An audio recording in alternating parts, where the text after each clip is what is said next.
Welcome, everyone, to the European Parliament in Strasbourg and this EPP Group talk on combating violence against women. Some people call this a silent epidemic. This effort is in the Parliament and elsewhere to fight, to combat this epidemic, not only in the EU, but around the world.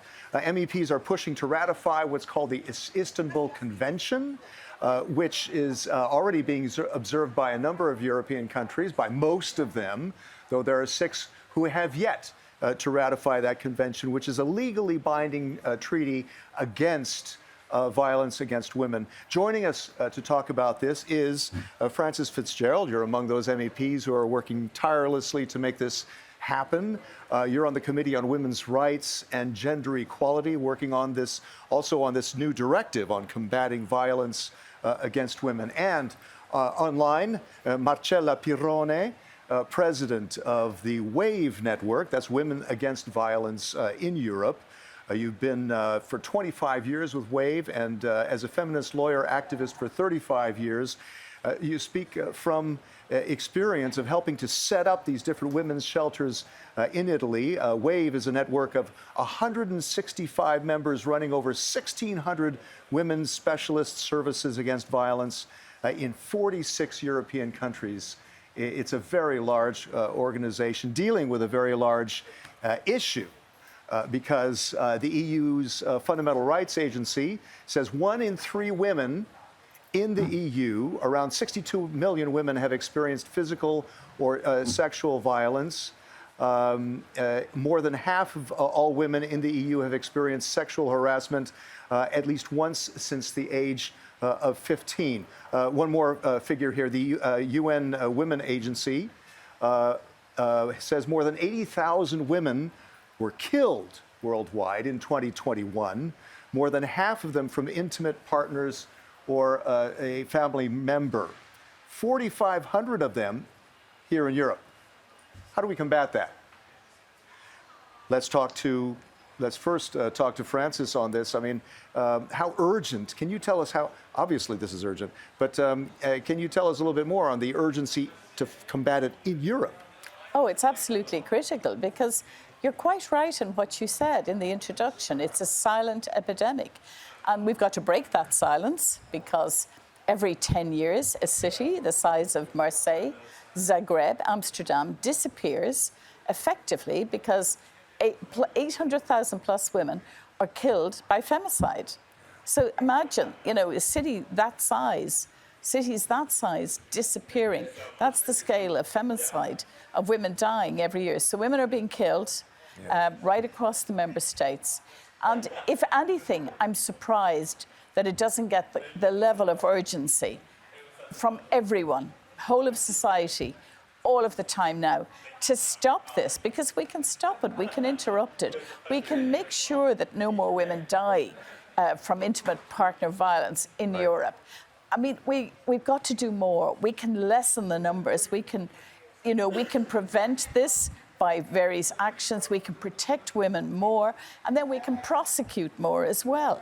Right, and the European Parliament has passed a resolution urging there to be the final ratification. Oh, for 10 years the Parliament's been working, and we have finally passed it in the European Parliament. Now the Council, that's the Istanbul Convention, just have to vote on it. So fair play to the Swedish presidency who made this happen. Why didn't it happen before now? What is the problem? Right. Marcella, let me ask you, because you being very much in touch with the shelters across Europe, how much did the COVID crisis, and we've seen the statistics rise because during the COVID crisis, how much did that COVID crisis intensify or aggravate the situation and increase violence against women? It is proved by statistics, by data, that it increased a lot, but not only for understandable reasons, because imagine, I live with a violent partner and I am locked in with that partner. Yeah. This is the worst story which can happen. But on the end as well, everyone else who should be there to help me was somehow not 100% there and efficient. And we can say, and this is something which has to be recognized, that the shelters, the women's specialist services, very often on voluntary basis, they were there. They were really sometimes the only ones who were 24 hours around the clock, every day, reachable. And they were really sometimes the last and only resource for these situations, for these women.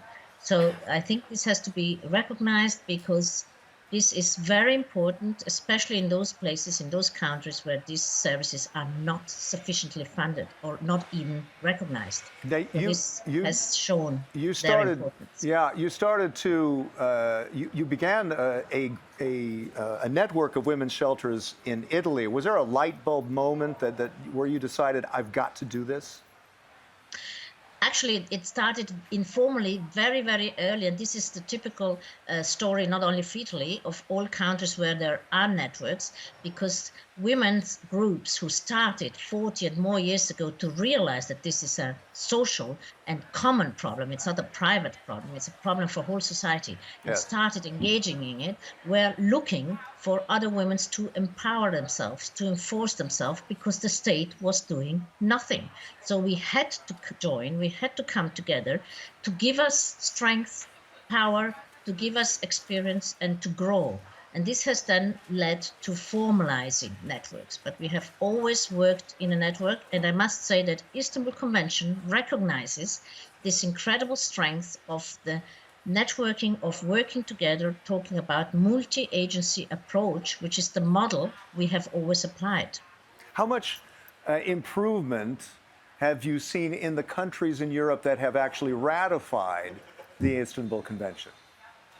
I can talk from my country, but also from many other countries. And one first improvement is that you know that you are monitored. There is someone from outside, and this is to recognize to the Council of Europe's Gravio experts groups. They come and look, and they come and look at the states, at the institutions. They come and look how much has been done, what is still needed, and they can assure you that all the national reports, the country reports, are a real good document for analyzing what has happened in the country and what is still missing. So this is a very, very important development, and I'm very happy to say that if this will happen now to the European Union, this is a very, very important success, really. Yeah, and the importance of getting the others to ratify. Frances, what can you tell us briefly before we go into that directive that you're working on, what does the Istanbul Convention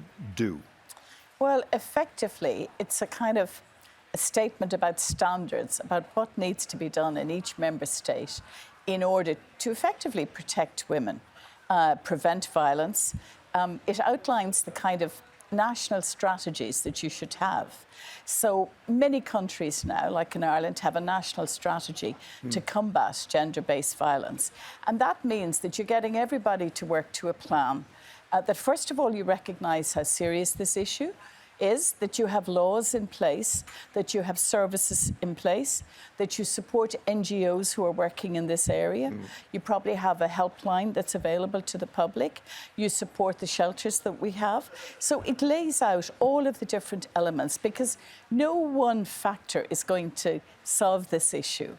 I mean, it's impacted more now by, say, alcohol and by drugs, by pornography, by what we're seeing online.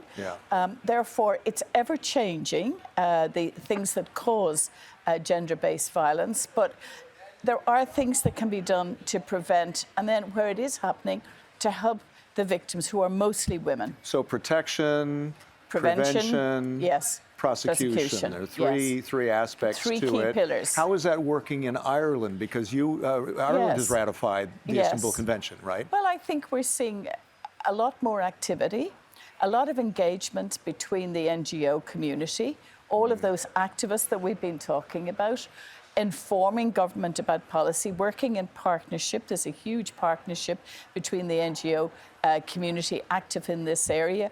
Better services for victims of rape, better services for women who are in domestic violence situations, more counselling, more support, more laws. That's really important. So the whole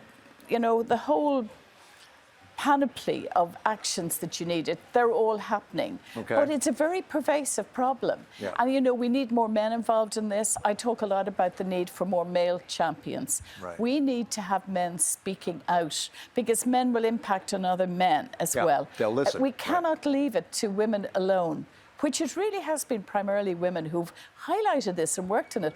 I want to hear managing directors of firms. I want to hear male political leaders. I want to hear them in the parliament, not all the women parliamentarians. I want to hear the men going in and saying, you know, how appalled they are by what's happening in our world in relation to what's happening to women. I don't hear enough men speaking out about this. Right, right. Marcella, I guess, how much has WAVE been working with men to cast that message? WAVE is always working on the awareness raising and also on prevention. And that means that our society has to tackle the models, the stereotypes, the culture. And that means working from the earliest age with boys and girls and with everyone in society who has the responsibility to vehicle pictures, images, how roles. So this is very important for us, and we have always been doing it by prevention work, education work, and trainings. And what we have also been doing very, very clearly is to, Ms. Fitzgerald was mentioning this, cooperating and being in a constant collaboration and interaction with the decision makers, with the politicians. And we really wish that our experience and our knowledge is not only taken as sort of an interlocution, but also as seriously as possible to find certain requests also in the international legal instruments like now the Directive. I've talked to the Council of Europe, which also helped to organize that Istanbul Convention, right? Oh, yes, so, yeah, they did it. It's their thing. Yes. Ironically, Turkey has exited the Istanbul Convention, even That's though right. it was in Istanbul that it was Yes. reached, right? Hopefully you can get them to join in again.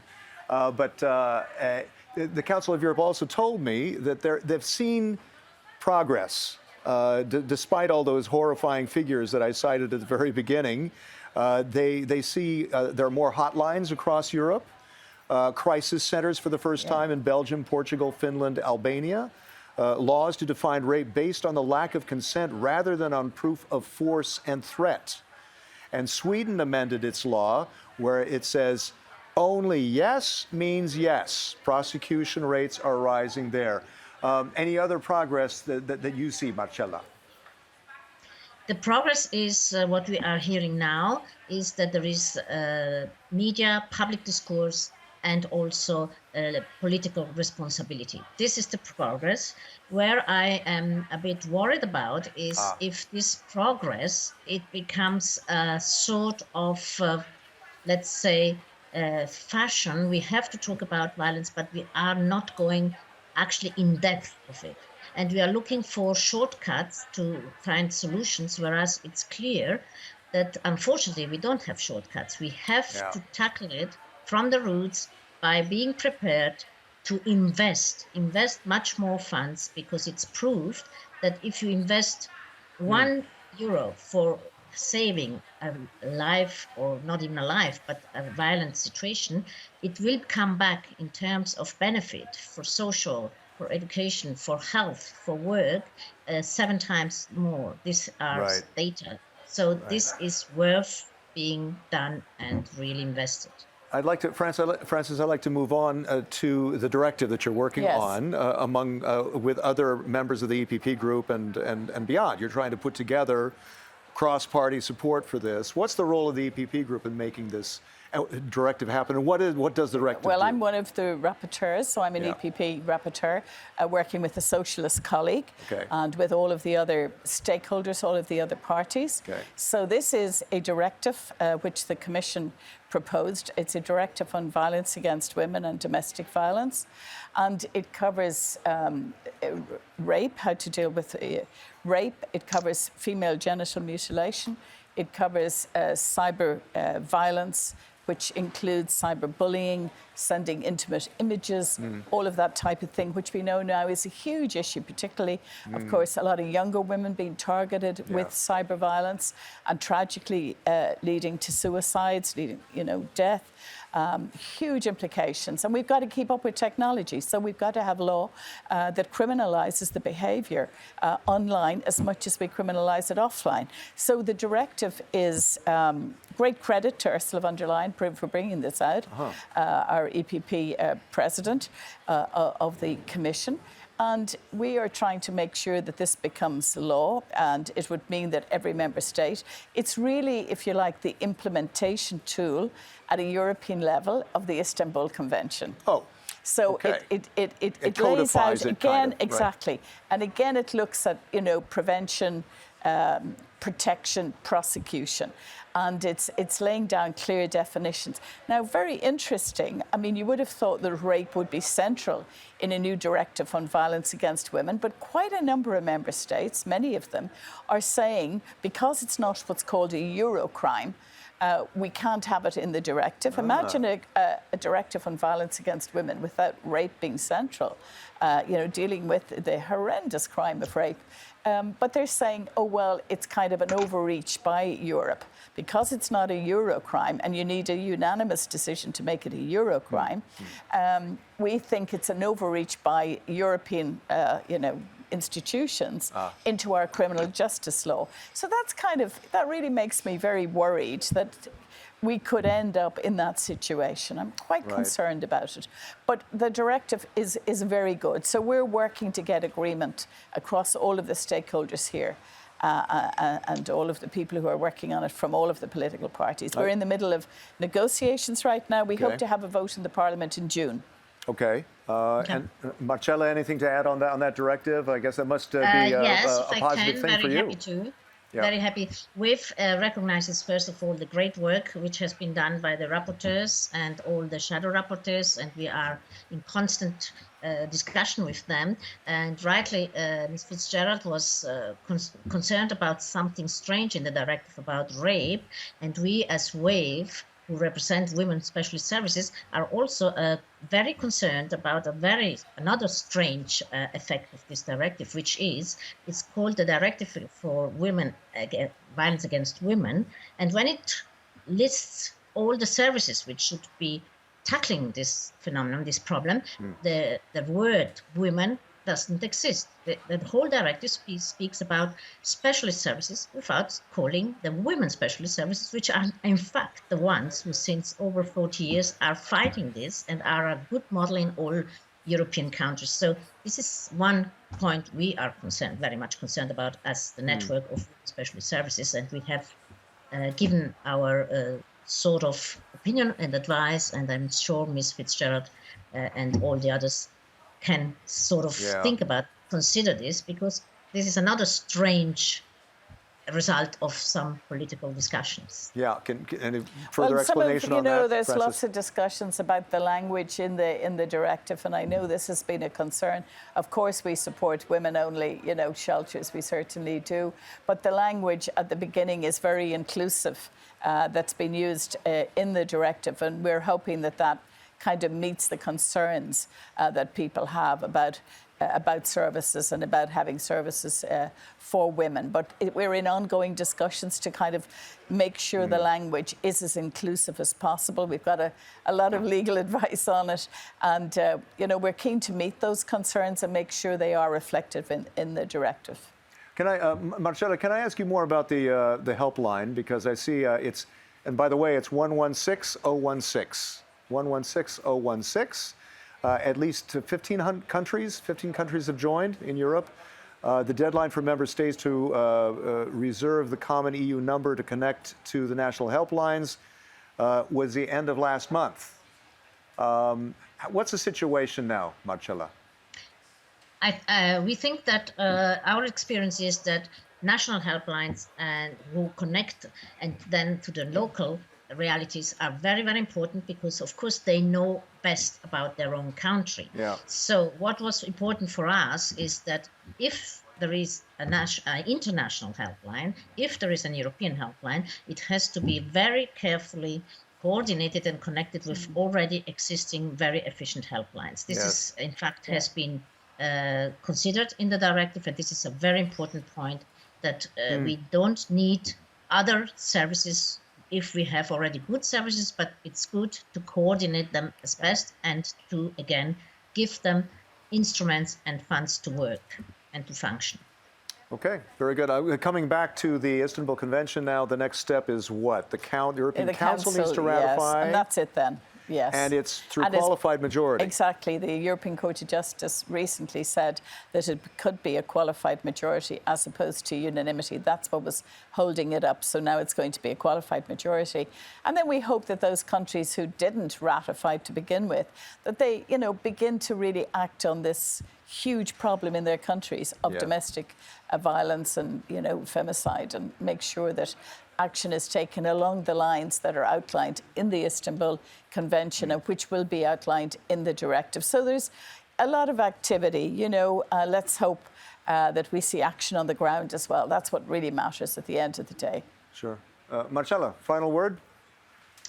We are active on the ground, and we were really, really hoping and pushing for this ratification or accession of the EU. So this is a very successful moment. So thank you to all who were active on this, starting from the Parliament, European Parliament, but also the civil society, who has really, really worked on this. Marcella, mille grazie. Thank you so much for speaking to us from Italy. And Frances as well, thank you. You're very welcome. Keep up the good work. Chris, once again. Yeah, thanks everybody for watching and listening. Keep in mind at EPP Group to cast any images, any messages wider on the social networks, and take a look at eppgroup.eu for any further information. My name is Chris Burns. See you next time.